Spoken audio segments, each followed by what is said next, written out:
dragilor! Bine ați venit pe canalul meu Rețete Inspirate! Eu sunt Anca și astăzi voi pregăti sparanghel la grătar, cea mai simplă, mai savuroasă și mai ușoară rețetă de sparanghel pe care am făcut-o până acum. Sparanghelul se mai numește și hrana regilor. Asta pentru că Ludovic al XIV-lea, ca să beneficieze de această legumă pe tot parcursul anului, a ordonat construirea unor sere speciale. Sparanghelul nu doar că are un gust fantastic, dar are și niște proprietăți terapeutice excepționale. Este un foarte bun antiinflamator, contribuie la prevenirea cancerului, la combaterea osteoporozei și multe altele. La noi în țară nu se gătește foarte frecvent sparanghel, asta pentru că nu este simplu de păstrat textura și gustul lui specific și mie mi-au trebuit poate câțiva ani până am descoperit această rețetă de care mă bucur de câte ori am ocazia. Ingredientele pe care le vom folosi sunt puține și simple. Ulei de măsline, usturoi, sare și puțin chili. Haideți să trecem la treabă. Aici avem o legătură de sparanghel. Este important să îndepărtăm câțiva centimetri din codiță care este mai lemnoasă. Ca să ne dăm seama câți centimetri să îndepărtăm, este foarte simplu. Îndoim sparanghelul și vedem unde se rupe cu ușurință. Eu, ca să păstrez sparanghelul egal, îmi place să arate bine din punct de vedere estetic, am văzut unde trebuie să-i rup codița și atunci le tai pe toate la aceeași dimensiune. Înlăturăm codițele. Aici avem usturoiul pe care trebuie să îl zdrobim.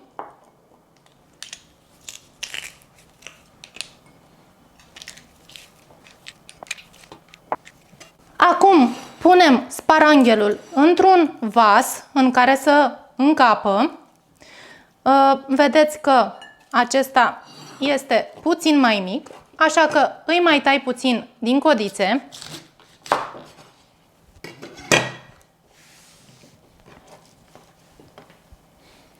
Îl punem înapoi și adăugăm uleiul de măsline. După ce adăugăm uleiul de măsline, îi punem și sare.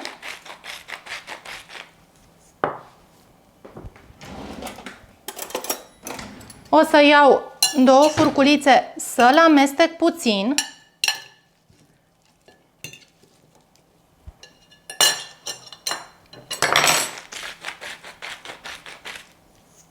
Adăugăm și chili.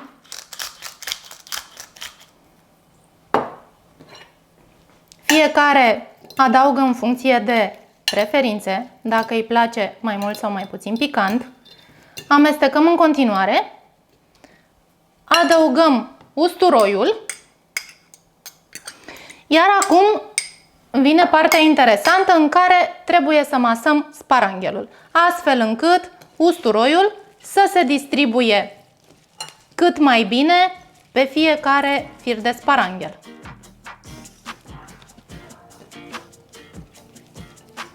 Cam așa arată sparanghelul nostru, preparat și gata de pus pe grătar. Am terminat de pregătit sparanghelul, am pus grătarul. După cum vedeți, eu folosesc un grătar electric pentru că temperatura de coacere este mult mai mare. Și acum punem sparanghelul pe grătar. Trebuie să avem grijă cât timp îl coacem, să fie suficient de făcut, însă să-și păstreze textura crocantă. Acest lucru se poate învăța doar prin exercițiu. În timp o să vă obișnuiți și o să vă dați seama vizual cât timp trebuie păstrat pe grătar, astfel încât să își păstreze gustul fantastic.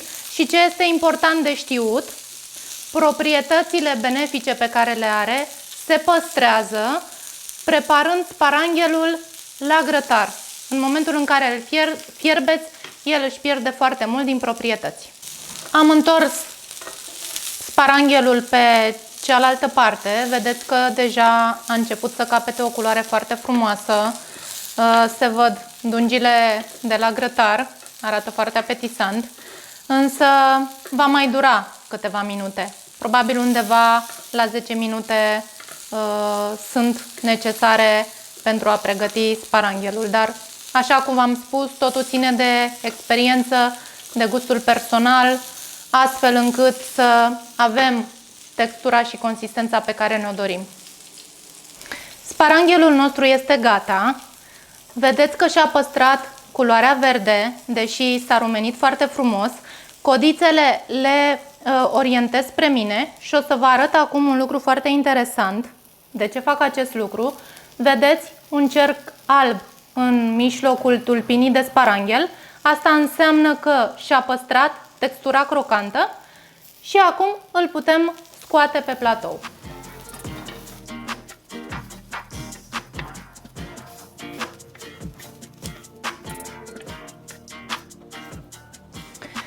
Vedeți că în acest vas ne-a mai rămas puțin ulei cu usturoi. Vom lua o lingură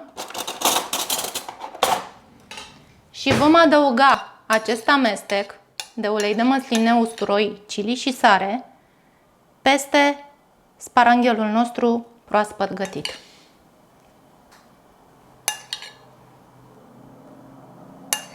Rețeta noastră de sparanghel la grătar cu usturoi este gata. Sper că vă place! Poftă bună și inspirație în bucătărie!